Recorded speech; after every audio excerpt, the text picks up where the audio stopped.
Hello, everyone, and welcome to the channel. I'm Pastor Siri. I'm a Lutheran pastor and a spiritual seeker and a yoga teacher in training.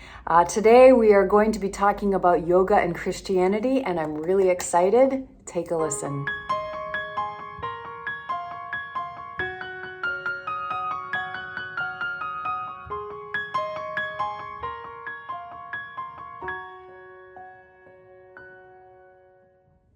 So, first of all, I want to say that if you grew up Christian, maybe at some point you heard a little bit about yoga, maybe in the 90s or 2000s or something, as it was starting to really grow in consciousness.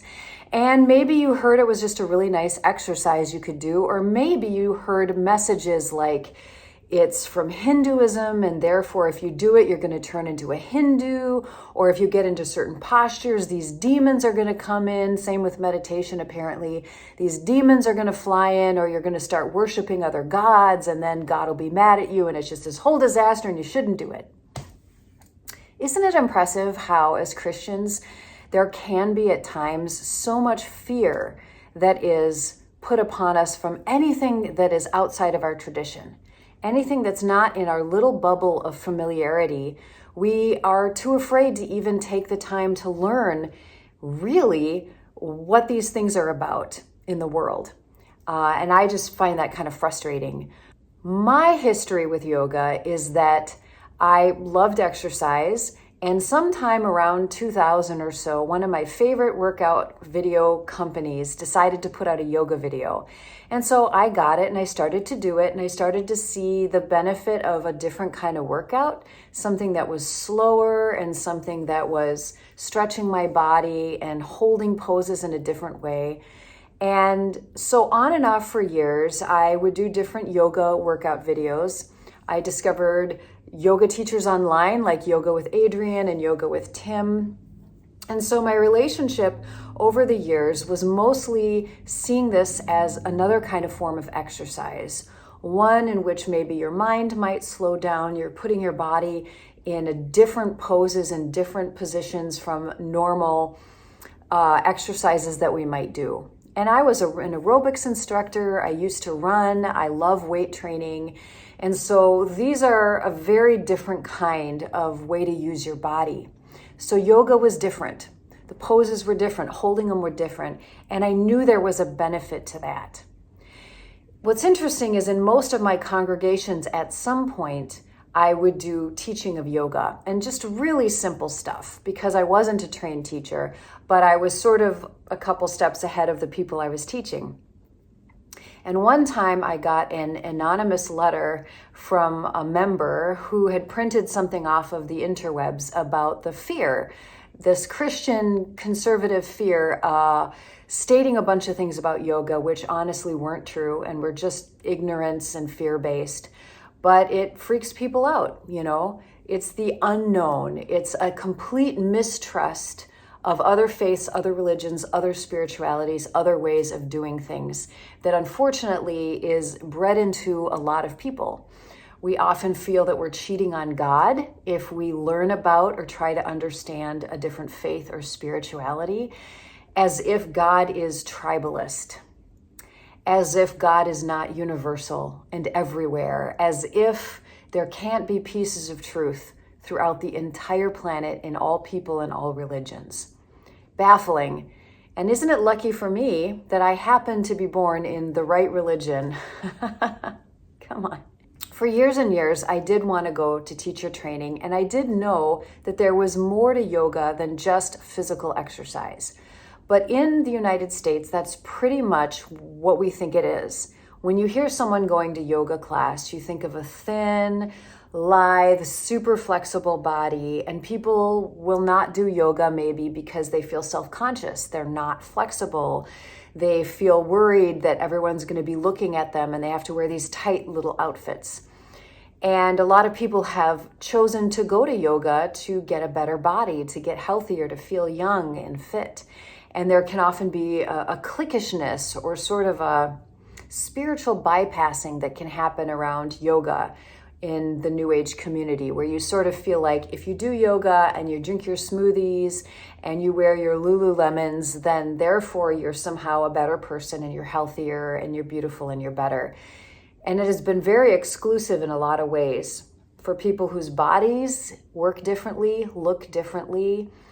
And also it's just such a focus on an immature understanding of what yoga is. It's so very narrow. The truth is, yoga means union with God. It's a yoking with God.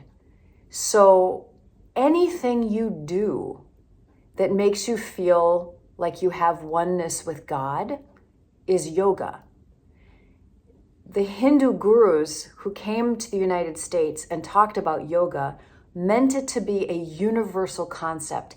Even though they were coming from Hinduism, they're not tribalist. They don't believe Hinduism is the right way and that Christianity is wrong or Islam is wrong or Buddhism is wrong. They don't have that belief. They're just working the system they have, and they recognize with reverence the person of Jesus as an enlightened being, as someone who gets it, as someone who has yoga, has union with God. In fact, you'd probably be able to say that Jesus is a yoga teacher, according to the original meaning of yoga. And so because yoga means union with God, what you have is practices that are going to assist you to realizing it. Because the belief is that we are already one with God. And I have this belief, I've talked about this in other videos, that our true self, the part of us that comes from God, our soul that's in here, has like this invisible umbilical cord that's connected to the God source. We are all connected. Everything is connected through energy and through the creation of God. We just don't know it. We're the ignorant ones. God is not separate from us, but we're the ones who don't know that. God knows what's going on, right? So we're the ones who need yoga. We're the ones who need the realization, not God. Therefore, there's practices and things we can do in our life that help us to realize the truth and see through a lot of the false illusions that come from living in this world. I mean, we basically believe in what we can see. We look at this world and we make up rules of the way things are, and we see our bodies and we think this is who we are. And we see that men are stronger than women, and therefore some people might have surmised that men should be ruling over women or whatever it is. Like, we make up culture, we make up rules, we make up all of this stuff based on incorrect and limited information. And so there have been spiritual leaders all around the world, mystics and gurus and teachers of all kinds, who have seen through that, who've had moments of clarity and have cultivated practices that allow them to pierce through the illusions of the world. Just the false narratives and the hurts and the pains and the resentments and the jealousies, all that stuff that cultivates in us that comes from not knowing what's true. So yoga teachers, gurus, when they would get disciples and people who would come to them, would teach them practices that would allow them to be able to loosen up all that stuff that's harmful, that's unnecessary, that's false, and allow them to mature and grow into the reality of what truly is. And so in yoga, if you see that as an umbrella term, coming from the Indian Hindu tradition, there were 8 limbs, and one of them was asanas, the postures that we call yoga in the United States. The reason why out of all of these 8, we have one asana posture, the whole reason that it was created was because if people were going to sit and meditate and experience the oneness of God, if they had, creaky back or aching muscles or gas in their stomach or just like, I don't feel comfortable, I feel like I'm getting old, you can't focus when that's the case. And so the practices of moving your body, the asanas, as we call it, the shapes, the forms, in like literally every conceivable direction of your body, was to stretch and strengthen the muscles, to move energy, to move gases, to open up the energy channels within us so everything flows really well, so that we can start to move toward an experience in our meditation and in our other practices, more of that awareness of God, moving towards that realization that's not just intellectual knowledge, but is an experiential knowledge of oneness with God. And again, any practice that allows you to feel that oneness with God, it could be dancing, it could be gardening, it could be singing, it could be doing pottery. Any practice you do that feels like your true self is coming forward and your hurts and your fears and all these other things are kind of melting away a little bit or getting healed is a practice of yoga. And that being said, if you go to a yoga class and all you're doing is thinking about your body and stretching and strengthening and how, skinny or fat you look or how much you can or cannot stretch, it's not technically yoga, you're just doing exercise. And yet, if you use it and get your intention in there, where you're really thinking about yoking to your body and to spirit and getting all of these things in harmony, your body, mind, and spirit in harmony, you can use the practice of asana in a helpful way. And even those roadblocks of, am I too fat? Am I too skinny? Am I not flexible enough? Oh, look, I fell out of that balance pose. If you use those as opportunities to learn about yourself, then it's yoga. But if we simply stop at the self-consciousness and don't allow that to be part of our teaching, part of our learning, then it's really just exercise. And yet, the United States is so fascinated with effort, and we're so fascinated with, success and competition and the body and youth and everything, that we basically took that practice of asanas and made that the whole thing and called that yoga. And we have many different kinds of yoga. None of them are right or wrong. There's a whole bunch of different versions of them, and they all can be used beneficially. So whether it's super gentle or super forceful, hot yoga, whatever, doesn't really matter. They all can be useful for your soul development if that's what you're using them for.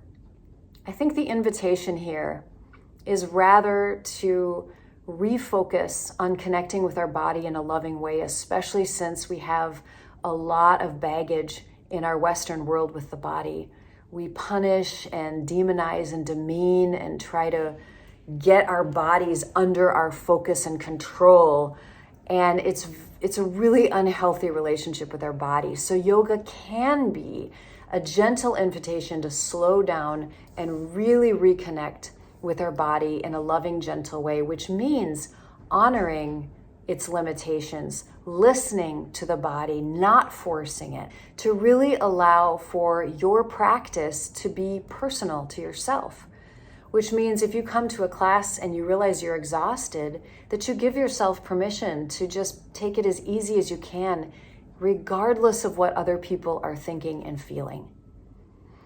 But I also encourage you, regardless of your spiritual and religious background, to think about the asana practice in a larger way, and to think about yoga in a larger way, to think about what spiritual practices you do that make you feel alive, happy, generous, courageous, compassionate, all of those qualities of the true self.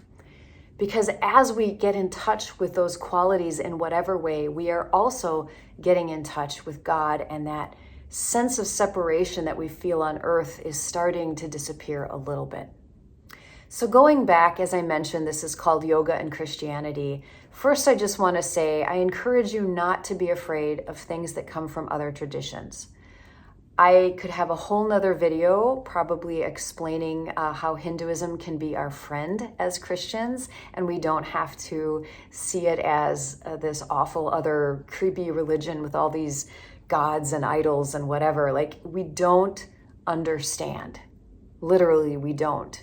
Unless you can talk for a full 5 minutes in an educated way on another religion in a way that members of that religion recognize as true, you don't understand that religion.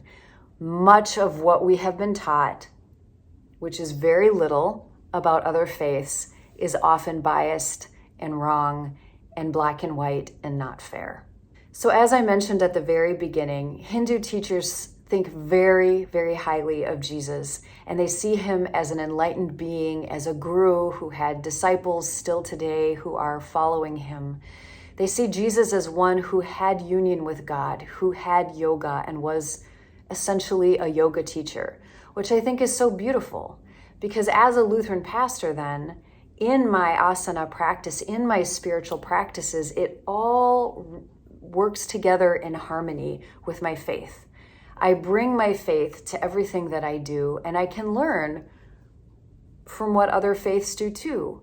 It doesn't have to be this tribalistic thing where you cannot practice yoga if you're a Christian. If you did get Jesus and Hindu gurus and the Buddha and women and men from all over history around the world who have experienced unity with God, if you got them all in a room together, regardless of their culture, regardless of their gender and their faith, they would have an amazing conversation. They would not be arguing or accusing each other's religion or saying, I'm the right one, I'm the right one, I'm the right one. That's what we do. That's what we do when we're immature.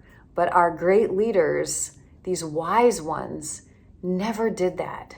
It was never about them. It was never about their religion. It was literally about helping people to escape this false illusion we have, to escape this misunderstanding that we have of our own unworthiness and shame and fears and illusions and prejudices and jealousies and resentments and pettiness and all of this junk that we've made up. They all want us to see through it and to come together to love ourselves, to love the people in this world, to love God, and to realize it's all connected and interwoven. It's the heart of like every religion. And so they would all come together, and believe me, if there was a practice from another faith that one of the leaders saw, they would be so excited. They wouldn't be like, oh, well, my followers couldn't possibly do that. That would be like, I don't know, we can't sheep steal around here. All of that, like my, yours, this, that stuff is sort of ego-driven small stuff. It's tribalistic. When in reality, truth is truth, wisdom is wisdom, and God is everywhere. God's truth, wisdom, and love and inspiration is universal all over. It just comes in so many different forms. And so we can learn from other traditions and see the wisdom and the beauty they have, and it can actually help to enlighten our own faith. And that's what it's done for me. Every time I learn about another faith, tradition, or spirituality, I always come back to my Lutheran Christianity with like really cool insights and questions and new ways to understand my own tradition. There's a lot more that I could say, but I'm going to stop there. I hope that was helpful. If you have had some beautiful insights or some understandings, I encourage you to comment, like, share, subscribe, all of that good stuff, and we will see you next time. Bye-bye.